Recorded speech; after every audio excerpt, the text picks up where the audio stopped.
comfort. Those are spec. The green thing, the pad right there, those are optional. You can run different pads. The most important thing, these wheels are so big, we've taken the space up with brakes. Very little clearance between the brakes and the wheel itself. How are they cooled? We heard Christopher Bell say, help me with cooling. Well, it's ducts in the front. You can't add tape. Now, the 20, he had no tape. He was wide open according to the crew chief, and what the pictures look like, that feeds air back here to the brakes. So whether you don't have enough cooling, or what I think in Bell's part, you're just using the brakes too much, you actually can get this rotor. It goes from metal to red hot to white hot, and when you clamp it, it grows in diameter, and it contacts the caliper, and when that happens, it's literally an explosion. This rotor explodes when he steps on the brake pedal like that. It goes through the wheel, the tire goes down, a flat right front tire for Christopher Bell. Championship hope's over. And you see this car blow the right front tire, and I think that he took the car up the racetrack into the wall. We're watching the steering wheel here. When it blows, he doesn't drive down across the racetrack so that the impact with the wall will be at a massive angle.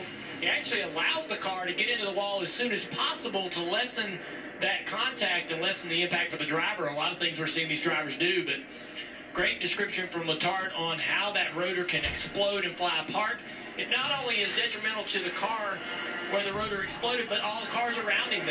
Parts go through the grills, parts flatten other tires of the other cars, so there's things to be concerned about. And during that pit stop, Blaney did not have a good stop. Problem on the left front, went from third to second. 2x2 once again. Harvick and Chastain up front. Byron, the furthest forward of the championship four, running in the fourth position. Four wide back there for a second. Fighting to Still the inside here for that second spot. What a mess it is back there in row 5 and on back. They're still four wide around Hamlin. 6 wide. Insane. And How the much race starts to get contact? crazier as the race goes on. More contact. Here we go. Races up to track his teammate. Briscoe gets into his leopard. Oh, it's still I think going. it'll blend in with all these cars. It's going to be difficult in turn 3. 6 Now wide. they're going to turn 1. See how this works out. 4 wide. 5 wide in some areas.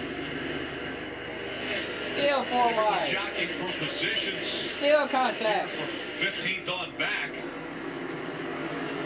3 wide. I think I get settled out leading, now. Harvick second, Busher third. This championship race already has a different feel. You mentioned at the start of the show, Rick.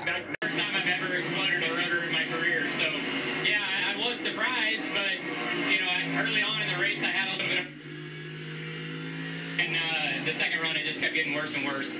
So I don't know, just obviously a disappointing way to end, but super proud of this 20 team, all of our partners at DeWalt Marine. To be in the Final Four is it's something that we're really proud of. And there was no sign of it yesterday in practice? Not from my standpoint in the car, no. How will you look back at this, Christopher? You're out so soon from a championship possibility.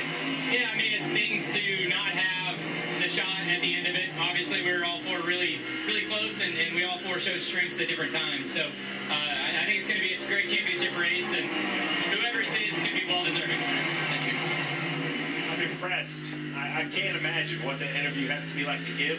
He stood there, he answered multiple questions, looked right at the camera. I mean, I know it wasn't his year last year, and once again, disappointment this year. His talent is clear. What he can do behind the wheel, year in and year out, week in and week out. He's going to have his year, and I think treating an interview like that guy says a lot about who he is and his character. Wheel looks like it's about to come off on this too. I think he's got a broken toe link, or the tire itself is trying to come off. Look at the contact there with the right rear. Let's see here. He's sideways, coming to the start-finish line off turn 4. Contact with the right rear. 4 contact right there. Just trying real hard. You know, he struggled today. He did not have the speed. It's been a frustrating year. Just trying to make something happen, and back in the car, came around, smacked the wall, damage. Broken toe link on that car. And he's on pit road to get those repairs. And here's the 19 of Truex trying to get around Byron on the inside. Byron used that high line and the momentum to keep that position. A right rear toe link. Well, this is the 22.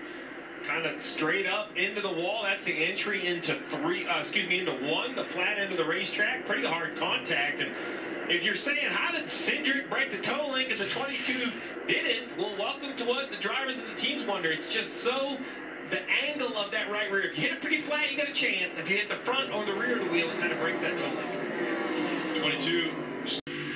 Yes, it started as 4 and down to 3 now as Christopher Bell. They're all three That running. right front rotor exploded on that car, and he is now out of contention and out of the race. William Byron is the furthest forward of those championship 4, with Larson right behind him and Ryan Blaney behind Larson. And Blaney has been working diligently to try to get around this 5 of Kyle Larson, but has not been able to complete the pass. I feel like that if he could get by the 5, he would drive right to the back bumper of the 24, and it's so frustrating because he probably knows that too. And Larson's not doing anything wrong. Larson is running the bottom of the racetrack. Now Blaney trying to get to the outside here. He's finally going to get there now. He's got great momentum down the front straightaway. In position to finally make this pass happen. Larson fighting back on the inside. Blaney has him where he wants him now, though. Going to beat him on corner exit pretty easily. He actually kind of washed up on corner exit at the lift. Thought he was going to beat him as well pretty easily, but both cars kind of struggled on that exit there. But so he's still right here on the outside, struggling to finish this off.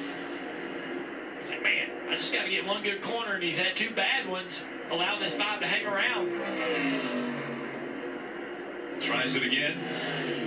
And again, Blaney probably has heard, maybe not, but 2 of his teammates, Austin Cindric and Logano, both had gotten into the wall. Yeah, I would be surprised if they gave him that information, Rick, but, you know, just to let you know, I think, you know, you would assume, he talked about how loose his car was when we watched the battle for second place. Busher going around the 4 of Harvick. And just momentarily in the screen, there's the 1 of Chastain, not too far ahead of these 2. There's the distance from first to second, third place. Busher now trying to roll that bottom of 3 and 4 and drive up there and catch Chastain and put the battle to that number 1 team. Because he can't do what he wants to do. The car just won't produce the way he wants it to produce in the corner. And then he'll lose that ground that he's losing right there. And then he'll take time, regroup, drive back to the back bumper of that 19 car, and then find him struggles again as he gets really, really close. Lose that grip, lose that downforce that he needs. Slides up the racetrack behind the 19, under 3 laps to go now. In stage 2. Listen to how gentle he is on the throttle, Rick. Whoa! Yeah. He can't wait. Stage 2.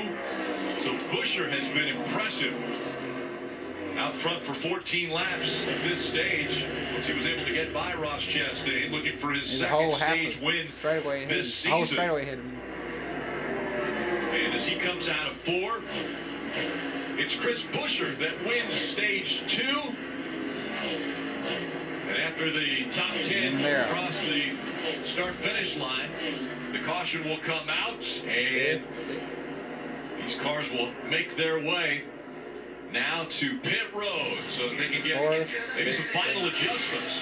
Again, they'll come to pit road, make those adjustments. That battle's still on.